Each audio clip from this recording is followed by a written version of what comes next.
Hi guys, my name's Jason, and today we are recapping the Oregon-Nebraska game yesterday. Nebraska got the big W 35-32. It was an excited game. It was 20-14 Oregon after two quarters. 14 points by Nebraska. In the third was pretty much the difference. It was a 28-20 ball game after three, and Tony Armstrong 34-yard touchdown at the fourth quarter was the difference. The quarterback draw, no linebackers, was in the middle, and scampered in. 35-32 is your final. Let's go to the first half and go over some stats for you. It's pretty much even on the stat sheet. Both teams 3 out of 8 on third downs in that first half. Oregon, just penalties for 45 yards. That'll be a topic of this video. And let me get this out of the way. Nebraska fans, I give your team props. They did what I haven't seen any team do.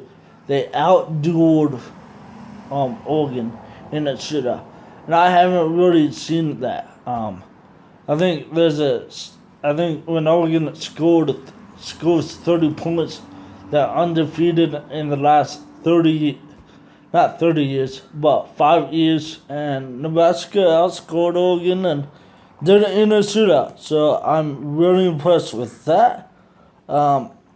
One big turnover Nebraska had in the game and in the first half, it was that backwards pass that Tony Armstrong did in the red zone, and you think Oregon was going to run away with it. Oregon was up 20-7 at one point, but a big possession for Nebraska in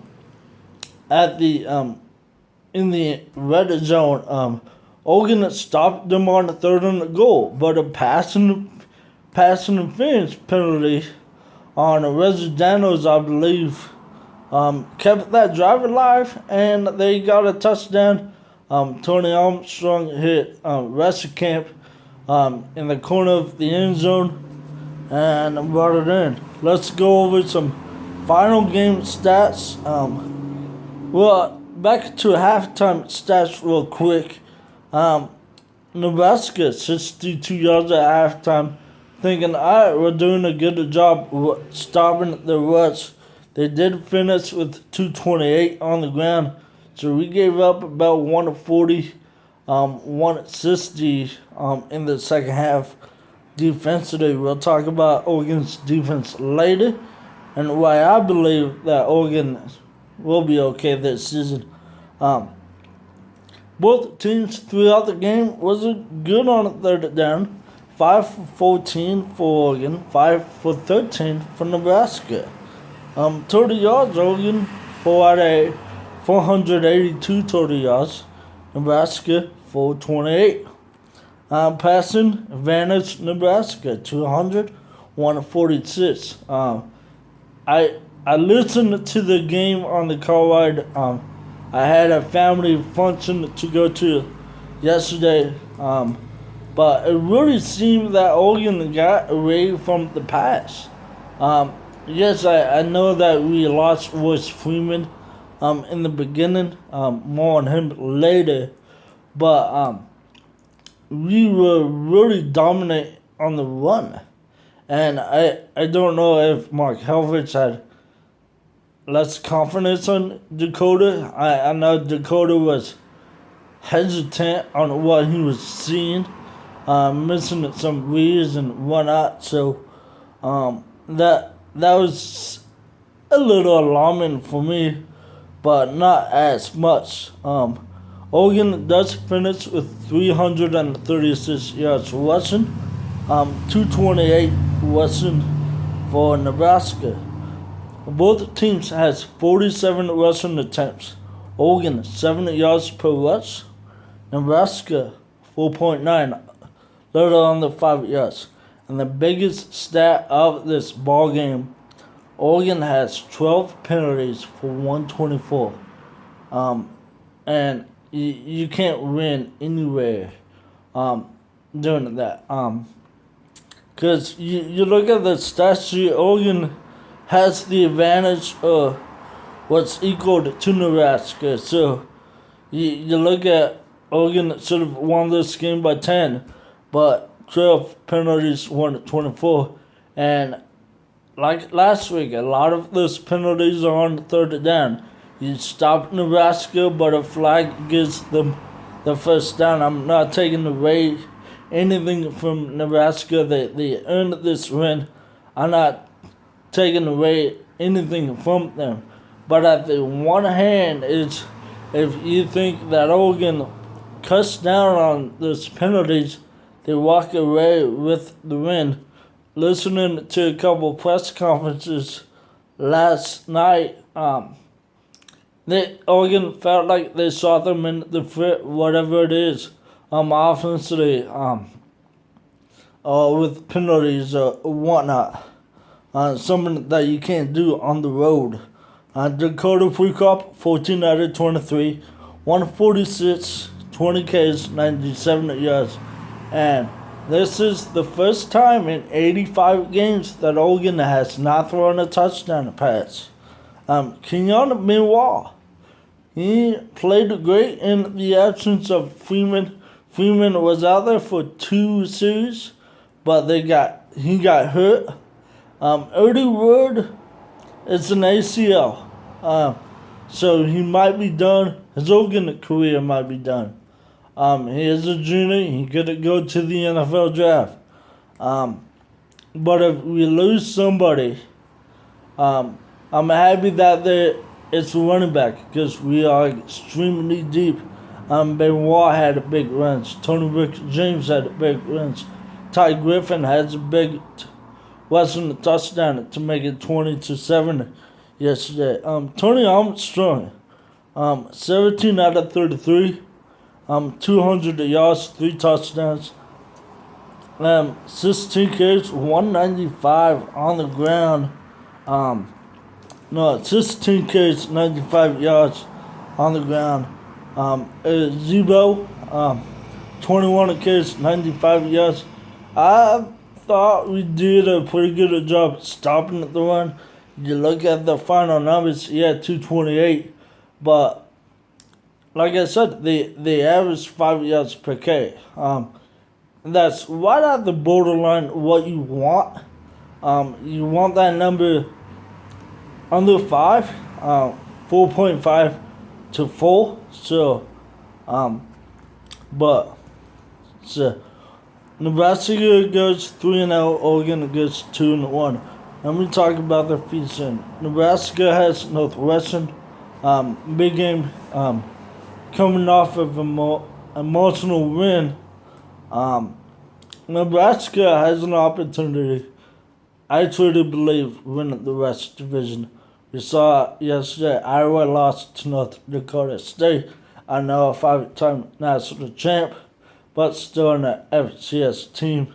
If Armstrong played like he did yesterday, they could really contend for the rest. Let's get back to Oregon. Excuse me. Oregon's 2-1. With Mark Elfridge went a lot for 2-point conversions yesterday. I think we missed 3 of them. We lost the game by 3. We get all 3 of them, we win the game by 3. Some point, he is gonna have to get rid of the swing gate. Not saying that's why we lost. The penalty yards can't be undermined. But saying after all this, the defense yards per play. So the defense giving up yards per play 4.9. That's 47th in the nation. A lot better than last year. Oregon's offense yards per play 7.68. that is top 5 in the nation. When you have a top 50 defense yards per play and a top 5 offensive yards per play, we could win a lot of ball games. Oregon's goals are still out there. A Pac-12 title and North Division title.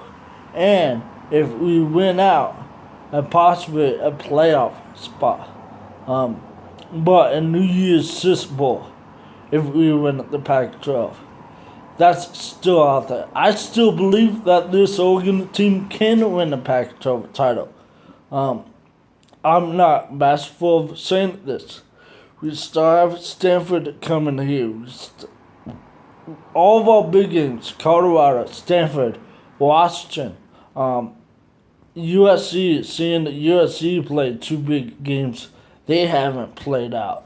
So every goal for Oregon that's still out there. Oregon fans, please stay patient. I want to touch on this before we go. I think this year, that's the first year that that's just Mark Elvich's team. You see his influence on this team and whatnot. And I'm a Mark Elvich believer. I really do. I stand by my coach. Whatnot. He's an Oregon guy. He grew up in Keys Bay. He went to Southern Oregon. He knows the pressures. He knows last night's loss. It's not a good one. It's not a terrible one. Winning at Nebraska, it's very hard to do. Not most teams do it. So, but one stat that's concerning me is 126 in penalty yards. We have 100 penalty yards every game, and that has to clean up. Yes, I did say Oregon can win the Pac-12 title, and I stand beside that. But we are going to be our worst enemy if we can't clean up those penalties. If we have 100 yards in the penalties against Washington, against Stanford, against Colorado, we might lose. And like I said, Oregon is still talented. It's not like Oregon got blown out yesterday.